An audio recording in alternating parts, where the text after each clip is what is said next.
5, 4, 3, 2, 1. I'm John Miglosh for the Wisconsin DMA and the International Society for Strategic Marketing. And if you want to know what those are, go over to wdma.org. We have a podcast version of this every day.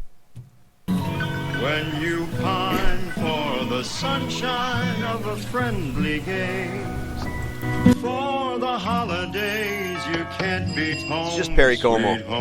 It's the USPS delivering The United packages. States Postal Service goes the extra mile to bring your holidays home. Amazon launches a prescription drug service. Of course, 2 years ago they spent $750 million for PillPack. And they've been testing, and yesterday the announcement came, which is Amazon's broadest push into the healthcare business to date. And it just seems like I still remember the first order I placed with Amazon. And it was like, we've received your order. Then it was like, we're shipping your order. Then it was like, we expect your order will be there tomorrow. Look for it. And then it was like, did you receive your order? And I thought, whoa, this is awesome. Now that was in the days when you could still find emails in your email box. But, I mean, it was really, really well done. and I really liked it. And I buy a lot of books, and I did in those days. And you always had to go to the bookstore, and you had to ask them if they had it in stock, which you never did because, who stocks the Confessions of St. Augustine or something that I might be looking for? Summa Theologica by St. Thomas Aquinas or something, I have wide tastes. Or the original Pinocchio. I read that a couple weeks ago. It was a lot of fun. And The Divine Comedy by Dante. Anyway, those books are free now.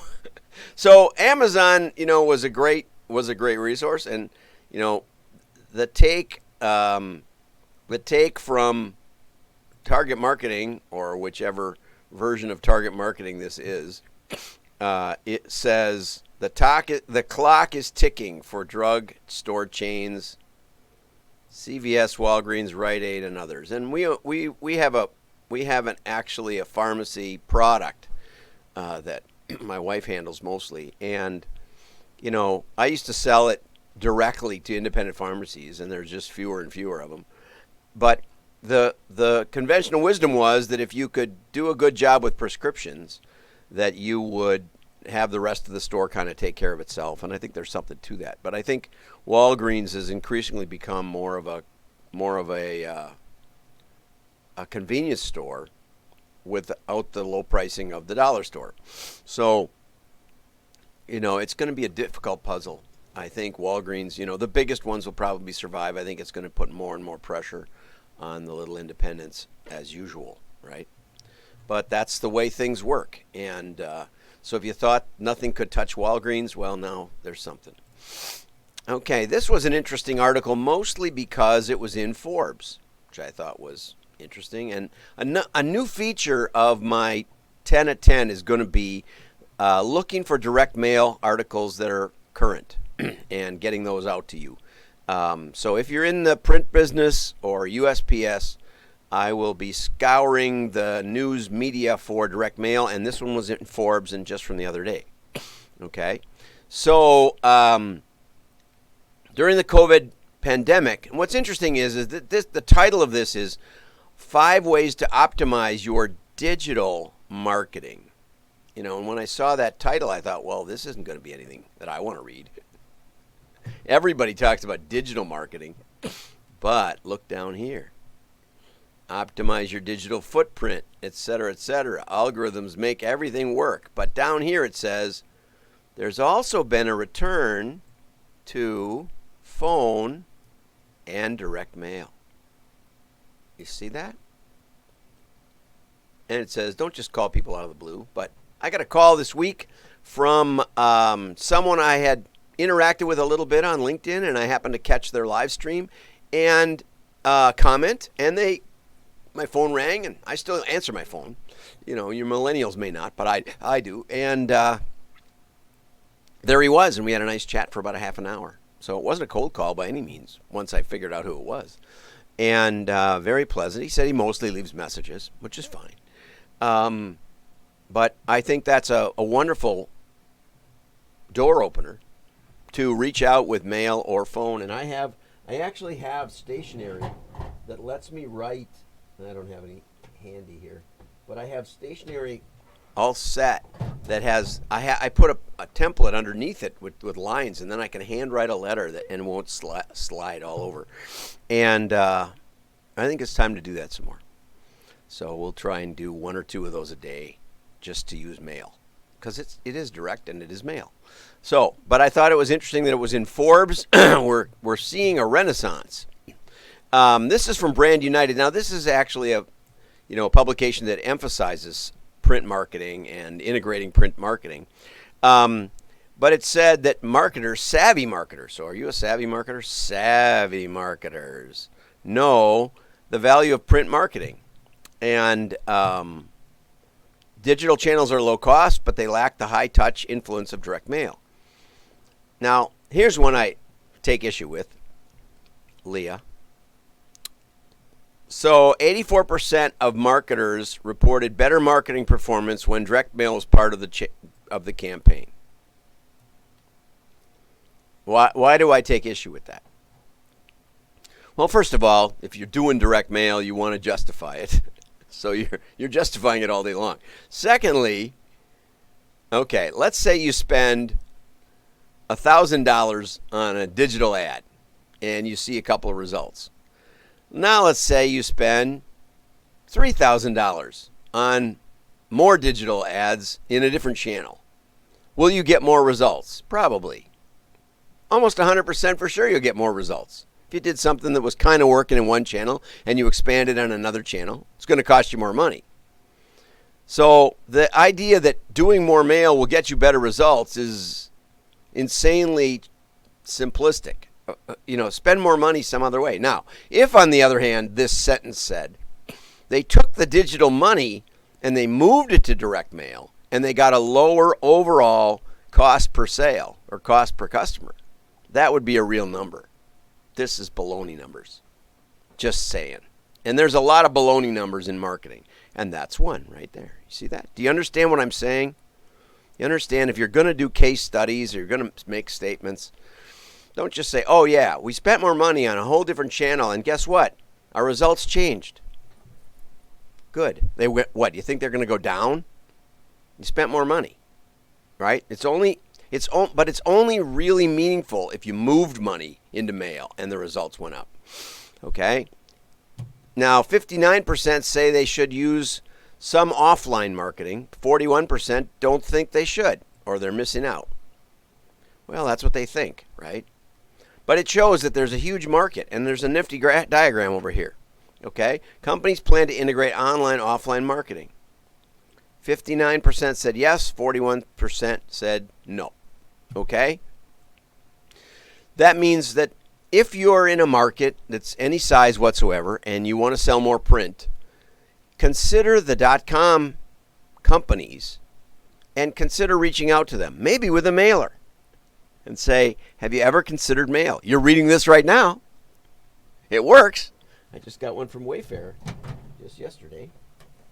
Here, our biggest Black Friday ever, right? This is from 10% off from Wayfair. Okay, wayfair.com. They went into mail. Now, they did a catalog for a while, and now they're doing these little postcards. I don't know if the postcards are way more effective or what.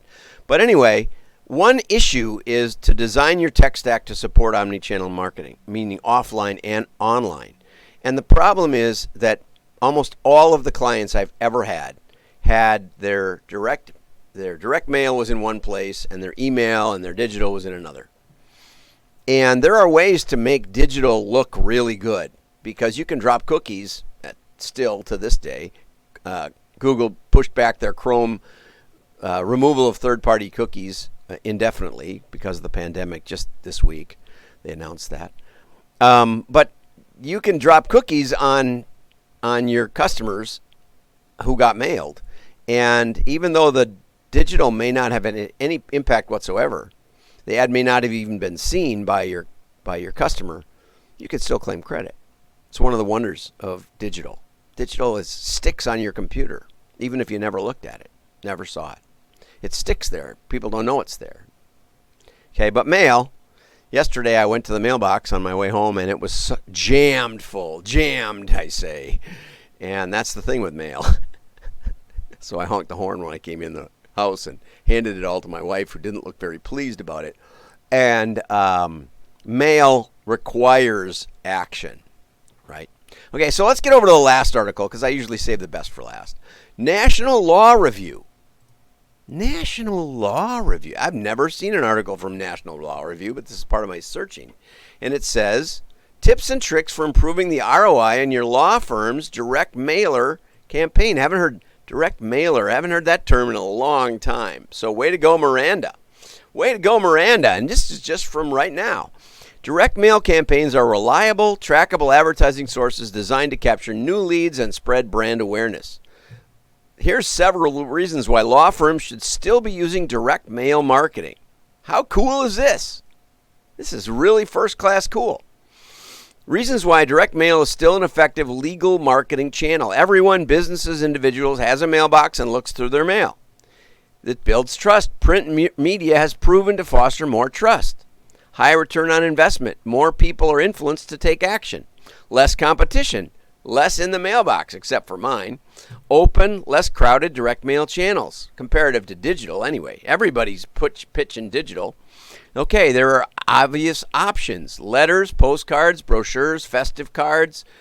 Physical advertisement stands out more and is more easily remembered. It's guaranteed it will be seen. It goes to a decision maker. Not everybody in a law firm or in a consumer's home throws out the mail. It's the decision maker. It's the one who is most important in making those financial decisions. Okay, here's a really good phrase I love. Do not leave it up to special algorithms to get your advertisements in front of potential clients. You realize the profundity of that? Now there is a great line. Oh, you're going to trust the algorithm. How good is it at guessing what you're going to want next? Not good. Not good. Is every ad you see on Facebook relevant? You know, I was on Facebook this morning, and I'm sure I saw ads. I don't even know one. I can't tell you one. But I can tell you the Wayfair thing came yesterday. Okay, so print media provides the opportunity to express more about your law firm. Digital can be very restrictive. You can personalize. This is a little tough, I have to admit, but you may be able to, look by, like Every Door Direct has zones. I don't know that the Postal Service, and somebody can fact check this for me. I know by zip code you can get geodemographics. You can just type them into to Google and get geodemographics for every zip code in America. Not sure if you can do it by the Every Door Direct zones. It would be a great thing. I don't know if it's census tracts. It is carrier routes. I don't know if you can get geodemographics by carrier routes, but you could look around the neighborhood and say, well, this is older adults or younger adults or whatever it is.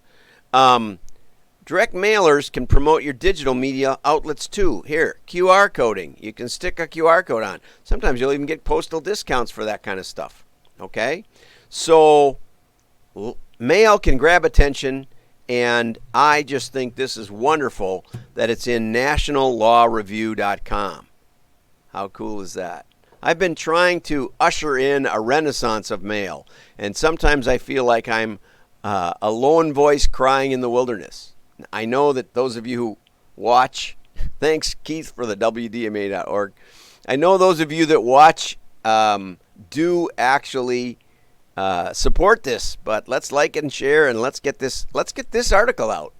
So we'll post it on some of the groups I'm in that have something to do with print and mail, and be sure to share it. Be sure to like it, the article itself. So have a great day. Like and share. Your friends will know you're smart. Bye-bye.